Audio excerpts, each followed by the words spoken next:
What's up, gamers? I'm Kyle Gloeckner, and this is Drew's Design. Or Kyle's Design? Yeah, I'm just confused as you are, to be honest. You know what else is confusing? Choices. Nailed it. Real talk though, player choice is a huge aspect of certain games, and there's a ton of different aspects to player choice to talk about. But first, I should clarify what exactly I mean when I say player choice. For the purpose of this video, player choice refers to any decision a player can make within a game that has a chance to alter their experience with that game. I know that's a pretty broad definition, so I'll be breaking it down into a couple categories.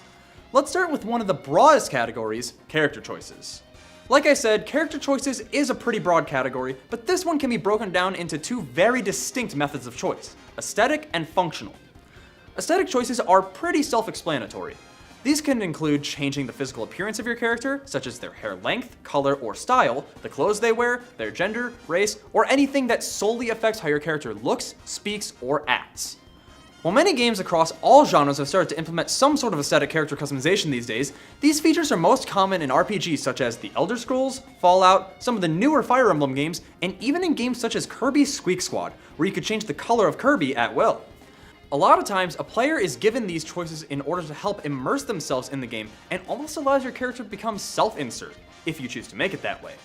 Whether I want Kyle Gloeckner the Wizard or Porthelicus the Nearsighted to save the land of Skyrim is completely up to me, the player. A second type of character choice we see, which at times very closely coincides with aesthetic choices, are functional choices. These will be what immediately comes to your mind when you think of character choice, as they encompass anything that you as the player can choose to enable your character to make it through whatever challenges lie before them. Whether that involves you creating a powerful spellcaster in an Elder Scrolls game, or changing your class in Fire Emblem, even something as simple as equipping your character with a different type of weapon, all fall under functional choices that you as the player make in order to enhance your experience with the game. One of my personal favorite examples of this comes from the Pokemon series. With over 800 Pokemon to choose from to make a team of 6 as of Ultra Sun and Moon, you have the complete choice of whether you want to make a team of the best, a team full of legendaries, shinies, shiny legendaries, or a team made up of your 6 favorite orange Pokemon. These games are designed in a way that if you train them hard enough, you can play through the game with any combination of 6 Pokemon, which is just one of the many aspects of Pokemon's replayability. Now, you may see some choices as objectively better than others, so it may not always feel like you necessarily have a choice in those certain situations. But most games are usually designed in such a way that, should you be smart or stubborn enough, you can make it through using whatever weapons, armor, or accessories you choose. To give an example that kind of ties these 2 points together, I really wanted to make Link in Skyrim back in the day. It was like 2013, give me a break. Plus, this was back when Skyrim was only released on like 2 consoles, so I didn't have the convenience of the Switch version with Amiibo. So in order to do this, I chose to prioritize aesthetics over functionality and created a high elf male that wielded an elven blade, branded iron shield, and wore a green shirt, green hat, iron gauntlets, and iron boots. Yeah, I think my total armor bonus was around 4. But despite having nearly no protection whatsoever, I arranged my stats wisely, used enchantments effectively, and I was able to beat the main story and all of the DLC as bootleg Elder Scrolls Link. And you know what? It felt super satisfying once I beat all those bosses wearing nothing but a green shirt. Of course, there are countless other examples of both aesthetic and functional choices players can make to enhance their experience with the game, especially now that we live in the era of microtransactions that allow you to purchase costumes or skins for characters in certain games. The possibilities here are truly endless and allow players to experience the same game the way they want to. Well, now that we've covered character choices, it's time we moved on to our next route, which is narrative choices. Narrative choices, much like character choices, are a huge category. This one's going to be a bit uglier to split up, even after we divide it into dialogue choices and action-based choices. We'll start with action-based choices, or the ABCs, am I right? I'll stop now. Action-based choices have had a huge impact on me over the years. More specifically, they affect the impact a game's story has on me. One of the prime examples that I've personally experienced is in the game Nier Automata. In this game, you play as 2B, a battle android whose duty is to fight against machines in order to save what remains of humanity. I won't go too much further than that in order to avoid spoilers, but I will say that you are not always forced to engage the machines in combat. And that's not to say that it's like other RPGs where you can simply avoid encountering enemies, but rather there are moments in the game where you could easily wipe out entire waves of machines, or you can just leave them be and move along with your day. There are several instances of this throughout the game, and some of these actions can lead you to different endings of the game.